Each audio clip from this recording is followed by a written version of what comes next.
بسم الله الرحمن الرحيم. الحمد لله رب العالمين، والصلاة والسلام على رسوله الأمين نبينا محمد وعلى آله وصحبه أجمعين.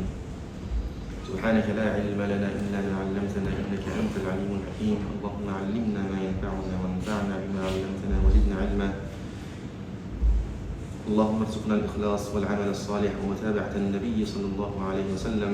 اللهم اجعلنا من الذين يستمعون القول فيتبعون أحسنه. وصلى الله وسلم على نبينا محمد. أما بعد. Allah Teala'nın fazlı ve merhameti bilen Allah Teala'nın növbətdəki Allah Teala'nın gözəl isimləri fikrinin növbətdəki El-Afu, El-Gafur, El-Gaffar, El-Tevvab deyən isimləri doğrusunda inşallah suhbətləşəmiz. Allah Teala'nın El-Afu, yəni af etgücü. Allah Teala'nın El-Gafur, mağfiret etgücü. Allah Teala'nın El-Gaffar, o'tayam mağfiret qiluvchi, mağfiret qilishlikni sevadigan. Allah Teala'nın El-Tevvab, tövbələrini qəbul qiluvchi degan isimlərini, ma'nolarini inşallah o'rganishamiz. Muallif Alloh uchun rozi bo'lsin aytadiki: Qala Ta'ala, a'udhu billahi minash shaytonir rojim. Zalika wa man 'aqaba bimithli ma 'uqiba bihi thumma bughiya 'alayhi la yansurannahu Allah. Innalloha la'afuwwun ghafur.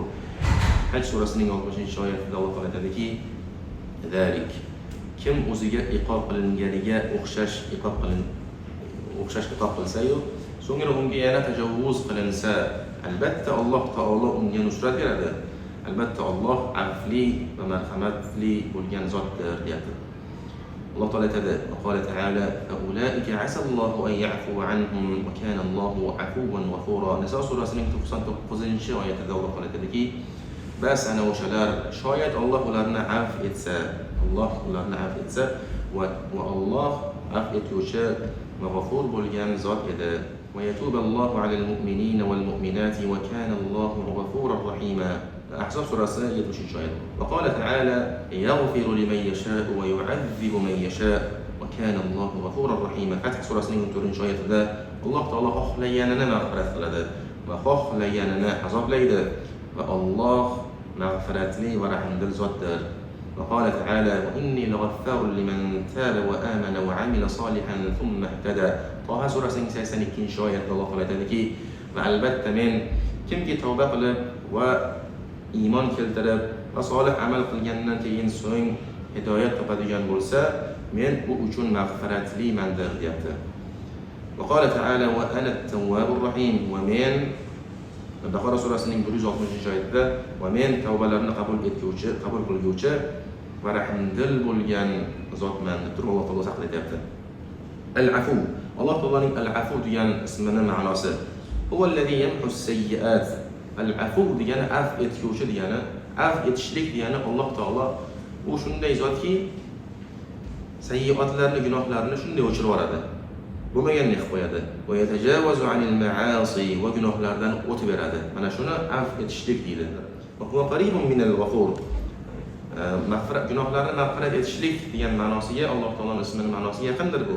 Shuning uchun ham Oysha roziyallohu anha Rasululloh sollallohu alayhi vasallamdan agarda men qadr kechasini topadigan bo'lsam, u tundan nima duo qilay degan paytda Rasululloh sollallohu alayhi vasallam unga nima javob beradi?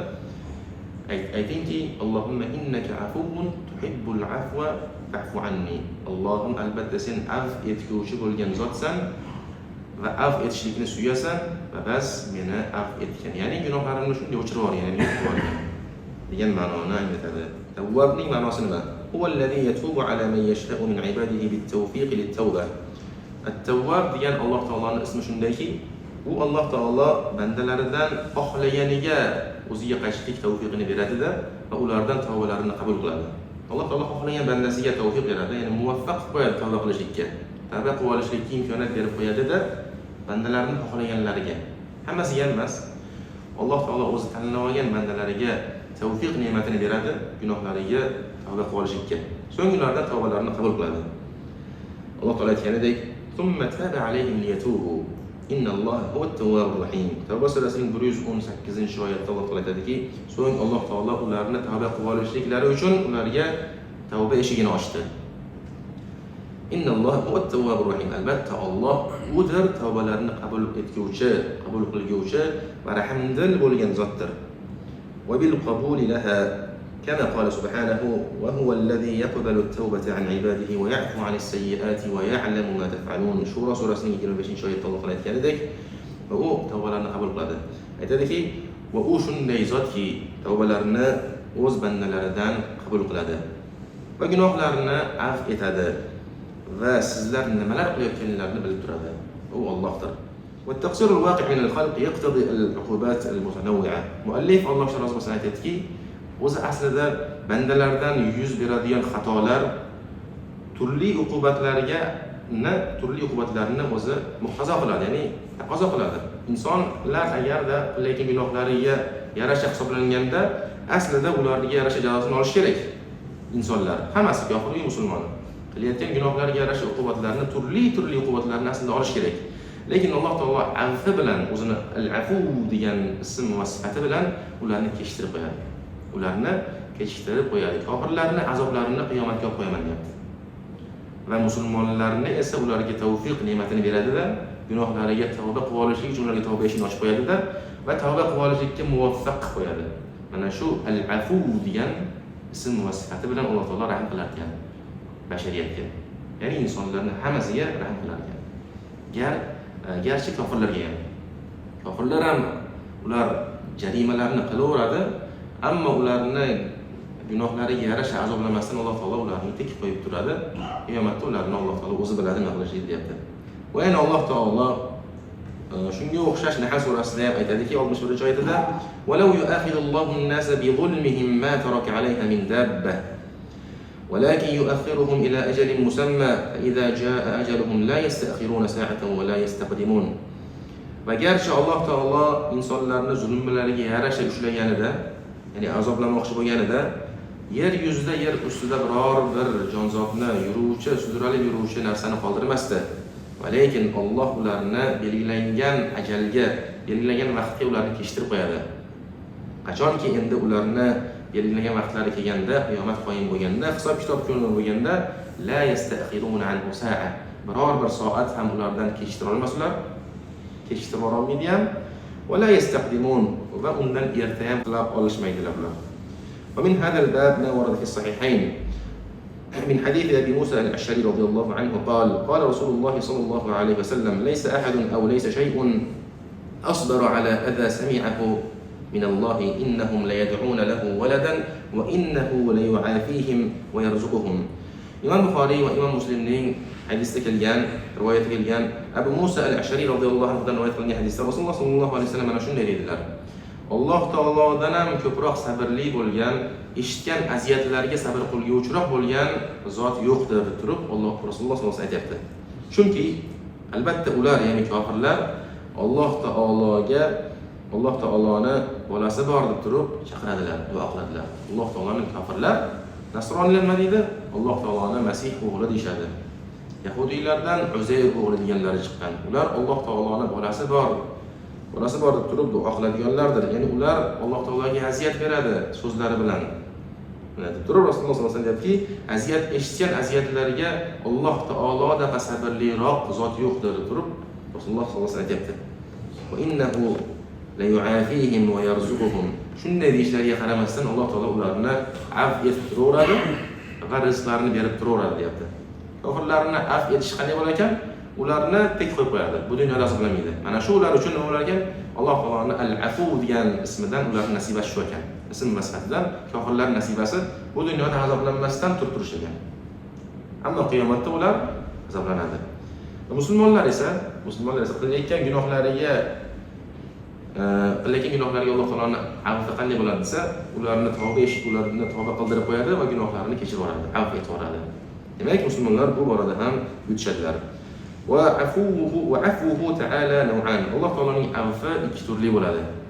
Birinchisi an-naw'ul awwal afvuhu al-'am an jami'il mujrimin min al-kuffar va ghayrihim. Ommaviy bo'lgan Alloh taoloning afvi. Alloh taoloning al-afu degan ismini birinchi turi ommaviy ravishda kofirlarga ham, musulmonlarga ham, jamiki bashariyatga bo'ladigan ommaviy afvi bu. Hamma jinoyatchilarga, hamma kofirlarga, ulardan boshqa hamma gunoh qiladiganlarga Alloh taoloning afvi bo'ladi.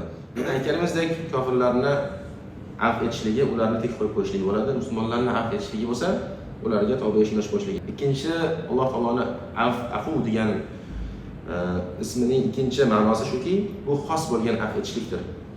Bu faqatgina va Alloh taoloning xos bo'lgan, maxsus bo'lgan mag'firatidir bu. Bu faqatgina tavba qilguvchi va istig'for aytuvchi va duo qilguvchi va ibodat qilguvchi kimlarga bo'ladi bu? Musulmonlarga bo'ladigan afvdir. Va yana musibatlanuvchilarga ham bo'ladi bu. Qanday musibatlanuvchilar desa, ajri mukofotlarini faqatgina Allohdan kutgan. Musibatlanadi, ajrini Allohdan kutadi. Ya'ni hammaga shikoyat qilolmaydi, hammadan yordam kutolmaydi, birov menga yordam berib qolarmikin deyormaydi, birovdan yordam qo'lini cho'zishini kutib turolmaydi, birov kelib turib unga dalda bo'lishini kutmaydi. Daldani va ajrni va savobni kimdan kutadi? Faqatgina Alloh taolodan kutganlarga bu ham maxsus bo'lgan afvdir. Va kullun man taba ilayhi tawbatan nasuha. Va yana kimki Alloh taologa chinakam tavba qilgan bo'lsa va u tavbasi Alloh taoloning xolis, Alloh taoloning yuzi uchun bo'ladigan bo'lsa, bas batahqiq Alloh taolo uni tavbasini qabul qiladi-da va uni gunohi qanday bo'lishidan qat'iy nazar Alloh taolo so'zsiz gunohini kechiradi. Chunki Alloh taolo mana bu oyatda shunday dediki: "Qul ya ibadiyallazina asrafu ala anfusihim la taqnatu min rahmatillah." Ey o'zlarining nafslariga isrof qilguvchi bandalarim, ya'ni kim deyapti? Meni qullarim, bandalarim deb turib Alloh taolo murojaat qilyapti. La taqnatu min rahmatillah. Alloh taoloning rahmatidan noumid bo'lmanglar. Innalloha yaghfiru az-zunuba jami'a. Albatta Alloh jamiki. Qanday gunoh bo'lmasin, odam o'ldirish bo'lmasin, ribo yeyishlik bo'lmasin, zino qilishlik bo'lmasin, ota-onaga oq bo'lishlik bo'lmasin, hatto Alloh taologa sherik keltirishlik bo'lmasin, jamiki gunoh qaysi turi bo'lsa hammasini kechirib yuboradi deyapti. Sharti tavba qilishlik, sharti Alloh taologa qaytishlik. Chunki oyat davomida va anibu ilayhi, Alloh taologa inobat qilinglar, qaytinglar dedi. Va aslimu lahu, unga taslim bo'linglar dedi. Alloh taologa taslim bo'lgan holatda qaytadigan bandalarni yaghfiru zunuba jami'a, jami gunohlarni Alloh taolo kechiradi. Innahu huval g'afurur rahim. Albatta Alloh g'afur bo'lgan, mag'firat qilguvchi bo'lgan, rahmdil bo'lgan zotdir. Zumar surasi 53-oyat. Va yana Alloh taoloning kitobidan va Rasululloh sollallohu alayhi vasallam sunnatidan mutawatir bo'lib ketganki, Alloh taolo har bir gunohni qanday bo'lishidan qat'iy nazar kechirishi to'g'risida xabarlar mutawatir bo'lib ketgan deyapti muallif. Aytadiki, Alloh taoloning hadis qudsiyda kelgan hadisini Alloh taoloning so'zini aytadiki, Alloh taolo aytadi: "Ya ibn Adam, innaka ma da'awtani wa rajawtani ghafartu laka ma kana minka wa la ubali." Ey odam bolasi, albatta sen menga duo qilmaginki va mendan umid qilmaginki, seni holating qanday holat bo'lishiga men parvo ham qilmayman va men seni hammasini kechiraman deyapti. Mendan umid qilib, menga duo qiladigan bo'lsang, seni qanday holatdaligingga men qarab ham qo'ymayman deyapti. Ya'ni gunohlaring qanchalik bo'lishiga, qanchalik darajada jinoyat qilganlarga qarab o'tirman deyapti. Shunday kechirib olaman deyapti. Ya ibn Adam, law balagat dhunubuka anan as-sama'i thumma astaghfartani ghafartu laka wa la ubali. Garchi ey odam bolasi, garchi seni gunohlaring osmonning eng cho'qqisiga yetgan taqdirda ham va menga istig'for aytadigan bo'lsang, mendan gunohlarni kechirishligini, ya'ni mag'firatni talab qiladigan bo'lsang, men seni kechirdim va holatingga qarab ham parvo ham qilmayman. Ya'ni gunohlaring ko'pligiga parvo ham qilmayman. Ya ibn Adam, law ataytani bi qurabil ardi khataya thumma laqitani la tushriku bi shay'an la ataytuka bi qurabiha maghfiratan, rawahu Tirmidhi. Ey odam bolasi, agarda menga yerni qopig'ichalik, yer yuzichalik menga gunohlar bilan yo'liqadigan bo'lsang qiyomatda, qani gunohlaring yer yuzichalik, ya'ni ulkan bo'lsa ham, Uhud tog'achalik demadi, Ka'bachalik demadi, yer yuzichalik dedi. Yer yuzichalik gunohing bilan menga yo'liqadigan bo'lsang, shart qaring. Biroq menga shirk keltirmagan bo'lsang, bu nimaning fazilati? Tavhidning fazilati. Menga sherik keltirmagan holatda, ya'ni faqatgina mendan qo'rqqangina holatda yashagan bo'lsang bu dunyoda. Rizqni faqatgina mendangina talab qilgan holatda yashagan bo'lsang, umidni va savoblarni, maqtovlarni mendangina kutgan bo'lsang bu dunyoda. Ya'ni yakka meni shuni ibodat qilgan bo'lsang deyapti-da. Shirk keltirish degani Allohga bir narsani tenglashtirib qo'yish deyapti. Ya'ni meni o'zimgagina sig'ingan bo'lsang, haj qilgan bo'lsan, umra qilgan bo'lsan, men uchungina bo'lsa, namoz o'qigan bo'lsan, Qur'on tilovat qilgan bo'lsan, ro'za tutgan bo'lsan, men uchungina bo'lgan bo'lsa, ya'ni menga biror narsani sherik keltirmagan holatda yo'liqadigan bo'lsang, qiyomatda ana shu holatingda seni garchi gunohlaring yerning qopig'ichalik, yer yuzichalik gunohing bo'lsa ham, biroq sharti menga shirk keltirmagan holatda yo'liqadigan bo'lsang, senga ana shu gunohingchalik mag'firat bilan kelaman deyapti. Ya'ni gunohingni shunday o'rab qo'yadigan, o'chirib yuboradigan mag'firat bilan senga yo'liqaman deyapti. Ya'ni ana shu gunohingchalik men senga mag'firat hadya qilaman, gunohlaring yuvib keladi deyapti. Bu tavhidning fazilati bo'ladi. إمام ترمذي روايته. وكذلك من عفوه سبحانه وتعالى أن الحسنات والأعمال الصالحة تكفر السيئات والخطايا. بين الله تعالى عفدان شوكي الله تعالى عفدان شوكي حسنات لار biz qilayotgan savobli amallarimiz va solih amallarimiz ular gunohlariga kaforat bo'ladi. Mana shu ham Alloh taoloning afvidan bo'ladi. Chunki biz shariatda shunday qilib qo'yganki, qaysiki savobli amal qiladigan bo'lsangiz, u gunohlarni yuvaveradi. Faqat savob yoziladi sizga. Ana shu savob bilan birgalikda siz bittadan gunohingiz o'chiriladi. Chunki Alloh taolo Qur'onda aytadiki, innal hasanati yudhibuna sayyi'at. Albatta hasanatlar, savobli amallar, yaxshi amallar sayyi'atlarni, gunohlarni ketkizib yuboradi deyapti. Va yana Rasululloh sollallohu alayhi vasallam hadisda aytadiki, Imom Ahmaddan va Tirmiziydan bo'lgan hadisda aytadiki, va atbi'is sayyi'ata al-hasanata tamhuha. Har bir gunoh ish qilgandan keyin, gunoh ish qilgandan keyin ortidan bir solih amal qilib qo'y, ana shu qilgan gunohni yuvib yuboradi deydi, o'chirib yuboradi deydi. Demak, musulmon kishini xislat qanday bo'lar ekan? Biror bir gunoh ish qo'ydimi, ortidan zudlik bilan solih amal qilib qo'yadi. Va gunohni o'chirib yuborishligi uchun bu musulmonning xislati bo'ladi. وكذلك من عفوه أن المصائب التي تصيب العبد في نفسه أو ولده أو ماله تكفر سيئاته خصوصا إذا احتسب ثوابها وقام بوظيفة الصبر أو الرضا. وأنا ببزين كريك بولجن باب مؤلف aytadiki, va yana Alloh taoloning afvidan shuki, bandaga beriladigan musibatlari u bandaning gunohlariga kaforat bo'ladi. Xossatan u bandani nafsida bo'ladigan bo'lsa, o'zida uchraydigan bo'lsa musibat, yoki molida, yoki farzandlarida uchraydigan musibatlar xossatan qachonki ana shu onda banda savobni va kelgan musibatlarni Allohdan deb biladigan bo'lsa, savobni Allohdan kutadigan bo'lsa, ana shu musibatim uchun men inshaalloh ajrlanaman deydigan bo'lsagina, ana shu musibatlari u banda uchun kaforat bo'ladi. Mana shu ham Alloh taoloning afvidandir. Va Alloh taoloning eng ulkan, eng ulug' bo'lgan afvidan shuki, banda gunoh ish qilish bo'yicha va jarimalar qilishlik bo'yicha, zulmlar qilishlik bo'yicha bir yerga borib qoladi. Ya'ni juda ham ko'p gunohlar qiladi. Juda ham ko'p umrini, vaqtini, juda ham ko'pini gunoh ishlarga, ma'siyatlarga, zalolatga sarflab yuborgan bo'ladi. Va mana shu o'yinda u bandani Alloh taolo qalbini ochib qo'yib, hidoyat berib qo'yishligi va u bandaga lutf Alloh taolo qilib qo'yishligi mana shu Alloh taoloning eng ulug' bo'lgan afvidan bo'ladi. Chunki banda qancha bandalar bor, gunoh ishlarini eng cho'qqisiga chiqqan, eng katta, eng yomon gunohlarni qilgan. Johiliyat davrida qo'yadi, eng yomon gunohlarni qilgan hayot davomida. Bu umri bir joyga borib qolgandan keyin u banda Robbisini tanib qoladi. Ayol bo'lsin, erkak bo'lsin, fohisha ayol bo'ladi, fohishalik qiladi. Hamma uni ko'radi, hamma uni taniydi, biroq bir kun keladiki, u Robbisini tanib qoladi. Va so'ng tavba qiladi. Bir erkak bo'ladi, qotil bo'ladi, fojir bo'ladi, o'g'ri bo'ladi, riboxo'r bo'ladi, zinokor bo'ladi.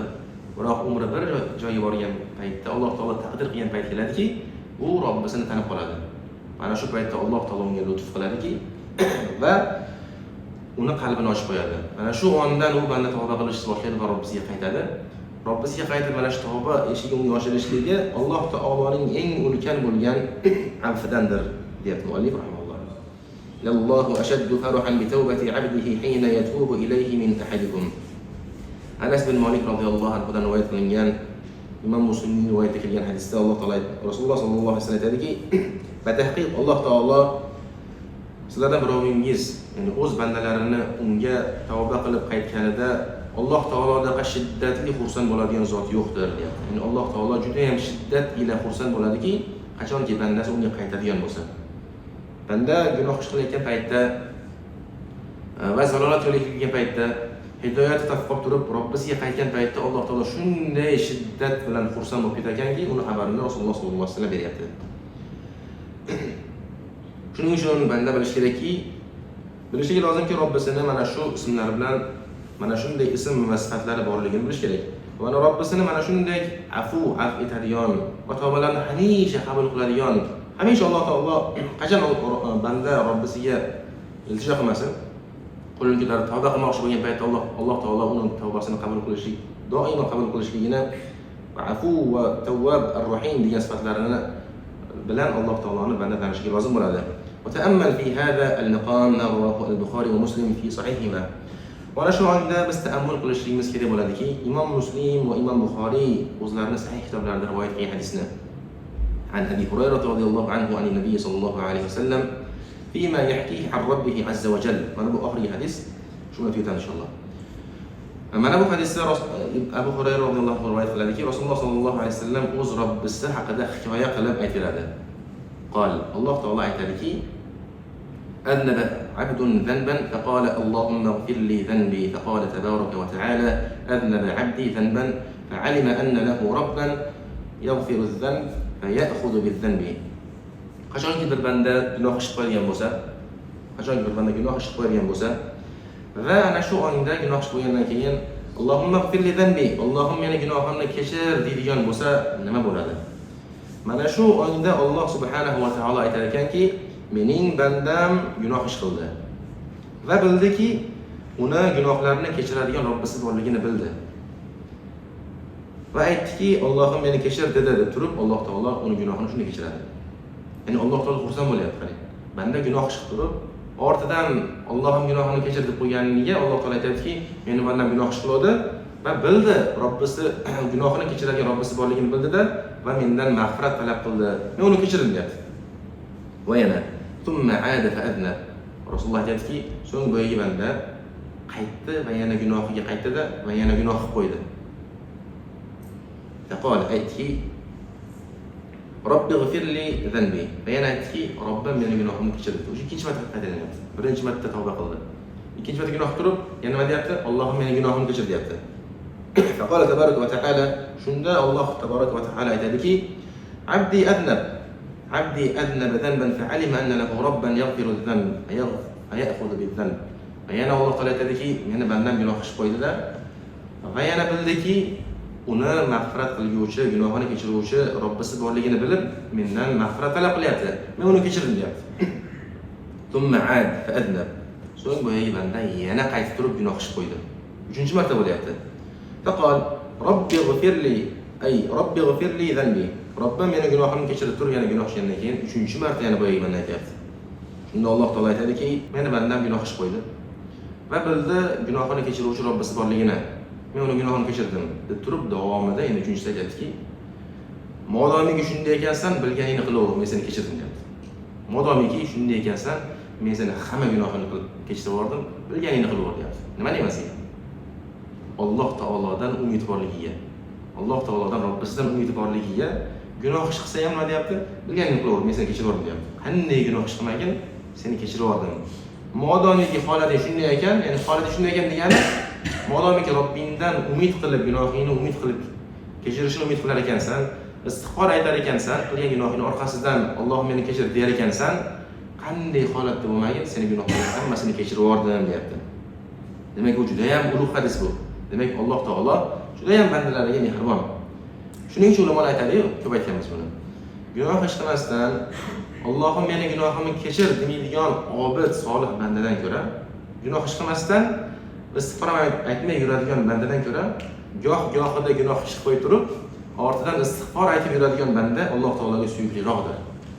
Doim istig'for aytib yuradigan bandaga Alloh taolo mana shu gapni aytganda, bilganingni qilaver, men seni kechirdim degan gapini, doim gunoh qilgandan keyin Allohim meni kechir degan bandalarga mana shu gapni aytgan Alloh taolo. Tushundingmi?